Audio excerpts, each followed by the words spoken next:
গেদা ভাই, আপনি উঠে খাবার পারলেন? কি মনে করছিল ছোট বেন, এই সামান্য জ্বরে গেদার হাত মরে যাবে? না, শুনলাম সেরকম পর্যায়ে গেছিলেন। হ্যাঁ, তো মরি যখন যাবার লাগছিলাম, তাইলে তো আমার এই সুন্দর ছোট্ট বিয়ানটা আমার একবার দেখবারও গেলে না। স্যাবার তো চাইছিলাম, কিন্তু কি কব বিআই সাহেব, যখন শুনলাম যে আপনি বলে ভূত দেখে ভয় পাইছেন, তখন সত্যি কথা কতে কি লজ্জায় যাওয়ার ইচ্ছা করে নাই। এইরকম একটা ডাকাইত মানুষ বলে ভূত দেখে ভয় পাইছে, ফিট হয়ে গেছে। এসব কথা তোমার কেডা কইছে ছোট বেন? সত্যি কথা কি আর চাপা থাকে বিআই?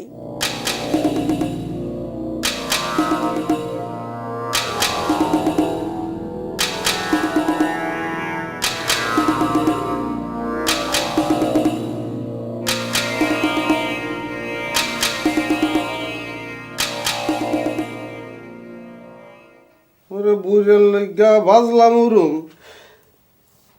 আরে বুইরা কিলায় দারুম দুরুম, মইলাম রে দারুন বুইরার জ্বালা হায় মইলাম। ওই আমি মইলাম কি গেছে? মনের দুঃখ গেছে?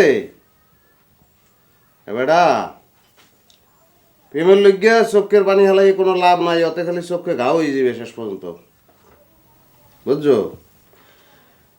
লাভ লোকসানের হিসেব করে কেউ তো চোখের পানি ফালায় না রে দোস্ত। এটা অবশ্য ঠিকই কইছো, কিন্তু জহর আন্তন রে দিছে বড় জোর একটা রুমাল, হে লই তুই সেমরি গুলান কান্দো, আমি বিষয়টা বুঝলাম না। কেউ বুঝে যদি না বোঝার ভান করে তাক তো আর বোঝানো যায় না। তুই চিন্তা করে দেখ দোস্ত, যেই টিয়ে পক্ষীর ঠোঁটের রং লাল দিবের গেল ভাই আমি,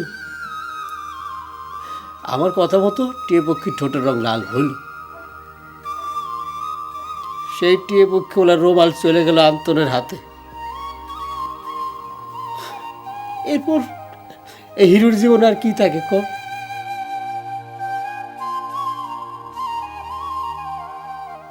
তুই একটা বলৎকা কইতে রো আমরা তোর কান্দাকাটি দিকে মুই তো মনে করছি তুই না জেনে আন্তনার জহরে কি আবি যাবি অবস্থা দিকে এলাইছ। এবার রুমাল দিলে যে বন্ধুত্ব নষ্ট হয় এটাও তুই জানো না? জহর আন্তনের রুমাল দিয়ে আদতে তো তোর উপকার করছে, বোঝো? তুই এই বুদ্ধি দিলে তুই প্রেম করো না? কোষ কি দোস্ত, সত্যি কথা বুঝছিস? রুমাল দিলে বন্ধুত্ব নষ্ট হয়? ওরে বেটা, সত্য কি 120 সত্য। যা, তোর চিন্তা শেষ, বুঝছো? আন্তনের ওই রুমাল লই থাকা লাগবে আর তুই থাকবি জহরে লই, বুঝছো না? তুই কথাটা আগে কব না, সারা রাত্রে আমার শুধু শুধু কাটা কাটা করা লাগে না।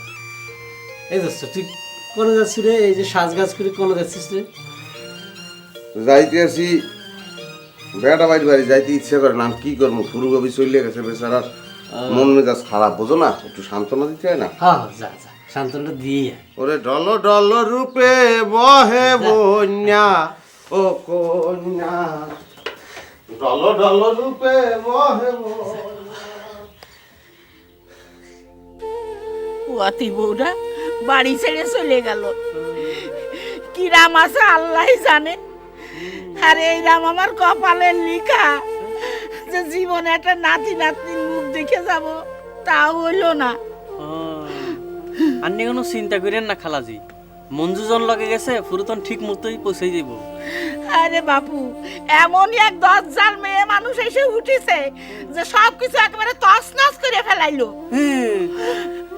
খালাজি, আন্নের কি মনে হয় বড়টা ভাবি কি হাসাহাসি কেস করে দিবনি?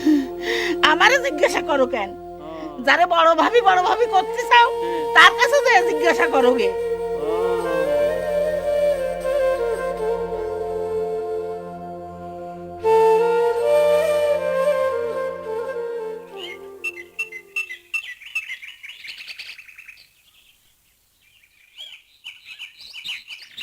আসসালামু আলাইকুম মিটু ভাই, ভালো আছো?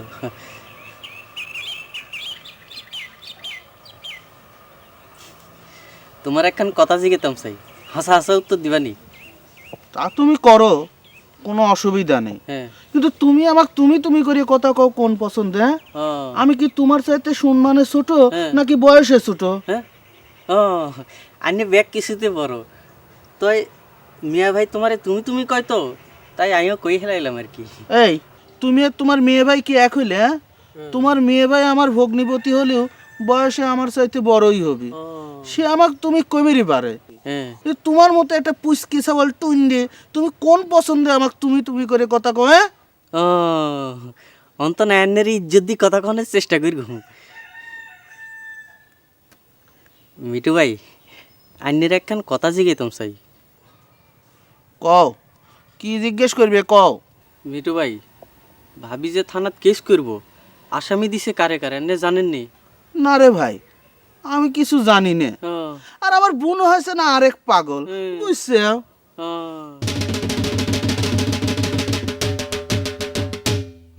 মিঠু ভাই আন্নের আল্লাহ দয়া লাগে মিঠু ভাই, আন্নে তো জানেন আমি কামের আগে হয়েছিলাম না হিজু হয়েছিলাম না, আর অন্ত নাই আর নাম খান জান কেসের মধ্যে না দেয় মিঠু ভাই, আন্নে আর বাঁচান মিঠু ভাই, আল্লাহ দয়া লাগে মিঠু ভাই। কাটি ফেলাইলি মনে হয়।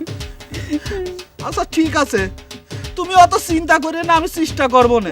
আর শোনো, ওই তোমার মতো টুন্ডি সাবাল জিনে ওই কোনো কথার মধ্যে খালি হু হু এরকম জিনে করবে না, বুঝছো?